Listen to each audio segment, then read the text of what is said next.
morning, Lana Scott Lighthouse.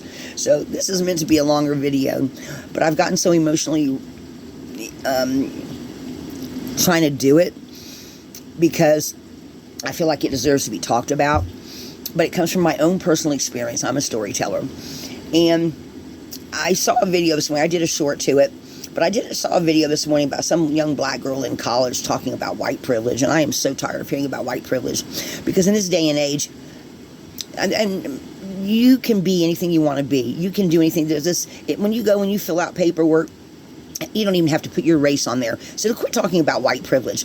Because you know what? I worked in an all-black school. I was only one of 4 white women there. And I was a bus driver custodian. There was one other bus driver custodian that was white, and the other 2 were black. One of the black women always tried to get me to do her job. The other one would go hide in the bathroom so she didn't have to do her job. And then I would hear about some of the other little schools in the area related to the Head Start program where the teachers would go, where the bus drivers would go sit down and have coffee for 2 hours before they didn't even get off their butts and do their job. But the other white bus driver who had worked at several of the other business schools by the time I came along, her and I had lots of conversations. She said, you know, she said, I can't tell you how many times where I'm literally pouring sweat down my face. I'm scrubbing toilets. I'm doing this. I'm doing that. And 2 of the other white bus drivers that were at the school she was at, before she came to the school I was at, would go hide and not do their jobs. And nobody monitored them. People take advantage no matter where you are or what you do. And color doesn't have anything to do with it. But from my personal experience, when I was working at Head Start, the first year was great, and I was there. I started in April of, oh God, I don't remember what year it was now. It's been about 5 years, but before COVID. The first year I started in April, and we only had a couple of months of school. Then we were out for the summer. Then we started back up the following end of August. And the first supervisor I had was great. She was real quiet. She did her job. She left me alone to do my job. Then we got 2 new supervisors because new people took over Head Start. And I had 2 supervisors. One of them I loved to death, and I found out later she was prejudiced, and I refused to believe it. First day I met her, she's saying happy birthday to me. And if she ever sees this video, she's going to know I'm talking about her. But she's also the one I left my job because of her. The other supervisor had already left. But the other supervisor was a bully. She would yell and scream at me in front of students and parents, and scream at me in front of the other teachers. You know, they see what's going on 24/7 when they're there. The parents only see what's going on in the morning and the afternoon when they come to drop off and pick up their children. I was bullied, yelled, screamed at. And this one supervisor one time, as she was sending out, personally going to classroom, handing out the evaluations she had done on everybody, she would make sure I would hear her telling teachers her favorites. I got your back. I got your back. In other words, even if they did something that they weren't supposed to, she'd still give them a high evaluation just to make the paperwork look good. But she purposely made sure I heard it. And so I'd tell her, you got my back too? I'm not going to say her name. You got my back too? And she just, what? I go, she didn't hear me. And here I am just about yelling it out. So, I mean, you sit there and talk about white privilege. When I was working at the school with all the black supervisors and black teachers, some of them didn't have that mindset. They were awesome to me, and there's still a couple of them I keep in touch with. Hi, Miss Green. And there's other ones that treated me like crap, lied. I mean, they just did all kind of stuff.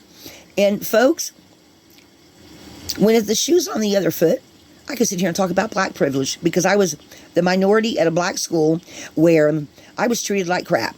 And no matter what I did, I had somebody breathing down my neck. Rather it was a supervisor, whether it was one of the other bus driver custodians that was trying to get me to do. Like I had one was always tell me I had to mop part of the building. I'd be like, okay, when you come in the front doors, this side's mine, this is yours. So how is that little room back there mine? The other white bus driver, whenever she had that section, she would go and do it. And I'd be like, why are you doing her job? Because it's just easier to get along. Bullshit. Then on top of that, the other bus driver that I was with in the other building would go hide in the bathroom. So she didn't have to do, she would mop the floors, that's about all she would do, and clean the bathrooms. When it came to the auditorium, nobody wanted to do the auditorium in that building. Sometimes they would bring all of us over to do the auditorium, and the other 2 bus drivers would look at each other and look around and they would just, that only happened 1 or 2 times. So I made it my personal mission, anytime that I was working in that building, I would mop that whole auditorium all by my lonesome. Because to me, that's part of your damn job.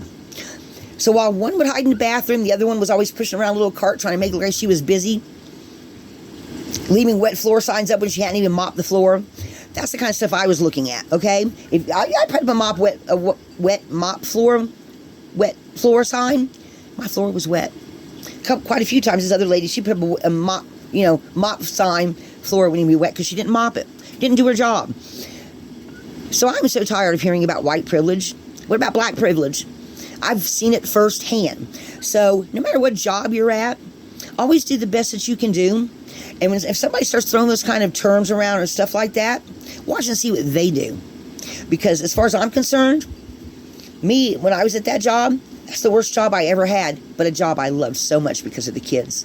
I loved the kids. I had a couple of them I wanted to take home. And one of them, I found out later, his adoptive parents were actually, one of them, the daddy, was related to one of the close friends of my family who is black.